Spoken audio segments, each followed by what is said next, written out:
A gente torce e vai continuar torcendo enquanto existir possibilidade matemática, porque é o clube que a gente ama, então a gente vai apoiar e vai torcer e vai acreditar sempre. Mas assim, ó, um time que toma a maior goleada da história do Campeonato Brasileiro, um time que não ganha nenhum confronto direto, um time que não ganha nenhum jogo fora de casa, um time que em 25 jogos só possui 4 vitórias, todas elas por diferença mínima no placar, um time que está mais da metade do campeonato disputando apenas uma competição e perde fisicamente para time que joga quarta e domingo, um time que perde jogo jogando com a mais desde os 8 minutos do primeiro tempo, um time que com um a mais também abre 2-0 contra o adversário direto e toma empate com um gol de um jogador de 44 anos de idade, um time que cede 3 vezes consecutivas, inclusive o empate no minuto final, sendo uma delas contra o lanterna do campeonato. Um time que começa a Série A mais competitiva de todos os tempos, com Janderson, Mosquito e Lucas Braga no ataque. Um time que banca Carpini por tanto tempo. Quando finalmente demite, traz Carille, mantém Carille por 60 dias, manda embora e no momento mais crítico desse time no campeonato, efetiva um treinador da casa que só tem experiência em Juazeirense, Jacuipense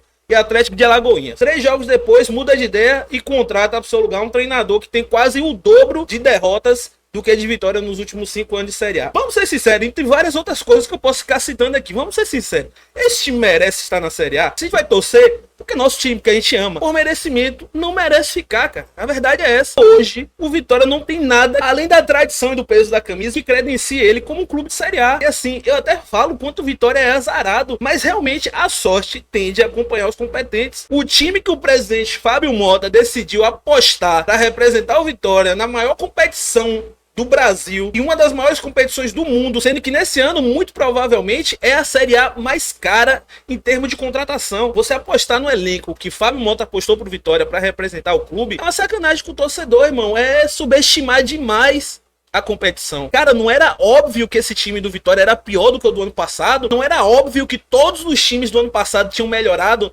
e que só o Vitória piorou? Se a gente daqui de fora, leigo, conseguiu enxergar isso, por que a diretoria com tantos recursos não conseguiu, cara? E não era óbvio que essa diferença que já era gritante ia aumentar ainda mais na janela de mediano, porque todos os clubes que já tinham uma diferença enorme pro Vitória se reforçaram.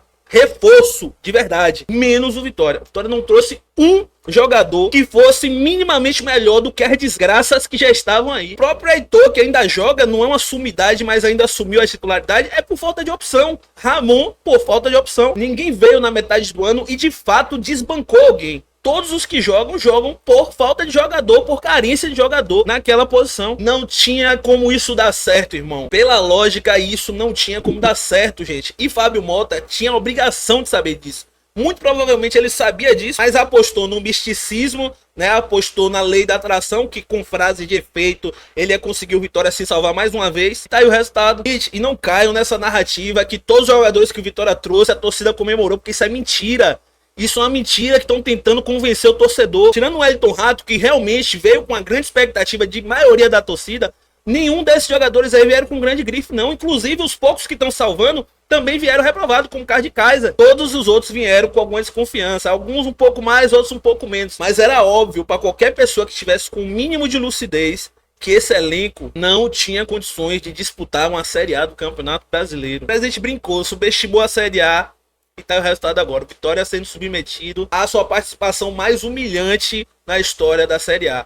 Hoje, para ser sincero para vocês, eu só quero que esse campeonato acabe, porque cada rodada que passa é um medo que eu tenho durante 90 minutos de Vitória ser submetido a mais uma humilhação como foi contra o Flamengo. Eu vou ser bastante sincero, essa rodada foi cruel com o Vitória. Aliás, não é que essa rodada tenha sido cruel, não. O campeonato até então tinha sido bondoso com o Vitória, apesar de tudo, porque apesar de todas as circunstâncias, o Vitória teve, por alguns momentos, uma vitória de sair da zona, uma vitória básica de sair da zona, mesmo com toda a péssima campanha, o péssimo desempenho desse time. E o campeonato se ofereceu várias vezes pro Vitória. Eu afirmo, sem sombra de dúvidas, que é o pior elenco que já representou o Vitória na história da Série A.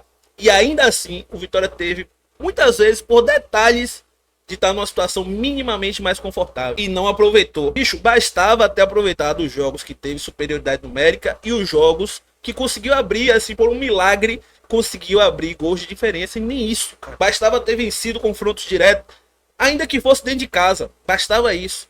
E o Vitória estaria em outra situação. E ainda assim, o Vitória não conseguiu. E o campeonato, cruel como é, cansado de dar chance pro Vitória, agora estamos aí numa situação de, a depender de como termine o jogo do Santos mais tarde que eu tô gravando isso aqui após o jogo Vitória e Grêmio, o Vitória pode ficar a 9 pontos de sair da zona. Acho que nem 9. Aliás, se todos os times vencerem os jogos que eles têm pendentes, o Vitória vai ficar a 9 pontos de sair da zona. Aliás, a 9 não, a 10. Porque o Vitória, exceto o Sport, é o clube com menos vitória no campeonato. Então, até pensando em ponto, o Vitória sempre vai ter que estar um ponto à frente se tiver mirando ultrapassar alguém, porque ele tem menos vitória do que todos os outros times do campeonato, exceto o Lanterna. Ou seja, gente, o Vitória está, neste momento, virtualmente rebaixado. E assim, gente, não vamos contrariar a lógica. O jogo é jogado, são 13 rodadas pela frente.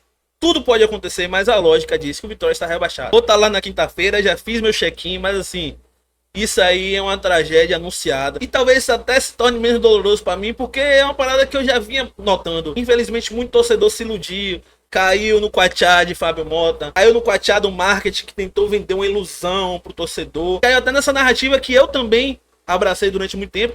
E que Fábio Mota era um grande administrador, que sabia o que estava fazendo. Cara, vou te falar, é triste, é desalentador, mas acima de tudo nos dá uma sensação de impotência e de incerteza, de angústia, por não conseguir enxergar um futuro melhor pro Vitória. Porque o único cara, o único presidente que passou pra gente a impressão de que ia mudar a realidade desse clube, de que ia conseguir tratar esse clube como ele merece, de que ia tratar a torcida como a torcida merece, ele tá indo pelo mesmo caminho que todos os outros que aqui a gente sempre criticou. A Mota tem deixado a máscara de bom gestor cair e tem tomado ações que nos remete a antigos gestores que a gente não gosta nem de citar o nome, que a gente despreza, ganhou o desprezo da torcida. Ele tá indo pelo mesmo caminho. E isto não é um acaso, não se engane. Está acontecendo com o Vitória esse ano não é um acaso. O torcedor abraçou e o Vitória teve esse ano o recorde de sócios. O Vitória teve esse ano a maior venda de sua história. O Vitória teve patrocínio recorde em sua história. O Vitória teve a maior receita de TV da sua história. Não era para isso ter acontecido, galera. Embora seja fato que exista um abismo financeiro entre nós e os times que estão lá no eixo e hoje as SAFs, não era para isso ter acontecido. Agora me diga, o que é que restou pro torcedor fazer agora? Nada. Vou te falar, cara, sensação de merda que eu tô agora, de impotência, de saber que eu e nós torcedores não temos nada o que fazer para mudar essa realidade. Essa é a pior sensação. Não existe nada que a gente possa fazer para mudar a realidade agora. Não existe nada. Sabe o que é foda? Eu sei que a torcida só precisava de uma fagulha de esperança, só de um motivo para poder abraçar e acreditar, cara. Bastava um desses últimos jogos, uma vitória em um desses últimos jogos, uma sequência de 2 vitórias, uma virada num jogo improvável, vencer um confronto direto, um jogo difícil, arrancar um empate num jogo que a derrota parecia iminente. Bastava um pouquinho, cara, um pouquinho, uma besteirinha de nada pro torcedor abraçar com força esse time, irmão. Tenho certeza que os que vão na quinta vão pensando em apoiar até o apito final, mas assim, muito desmotivados, muito descrentes, mas vão, porque a gente é Vitória e a gente vai acreditar até o final mesmo. Mas sei que tem algo nesse time que suscite alguma esperança do torcedor, não tem, tá? Esse foi o vídeo de hoje, gente. Deixa o like, comenta aí. Amanhã a gente tem live, tá? Pra falar melhor sobre esse momento triste, lamentável. E o futuro do Vitória é triste, viu, gente? Triste, triste, triste, triste. E eu espero que alguma reviravolta haja nos próximos meses, nas próximas temporadas, porque o torcedor não aguenta mais. A gente precisa ter o direito de voltar a ser feliz. Valeu.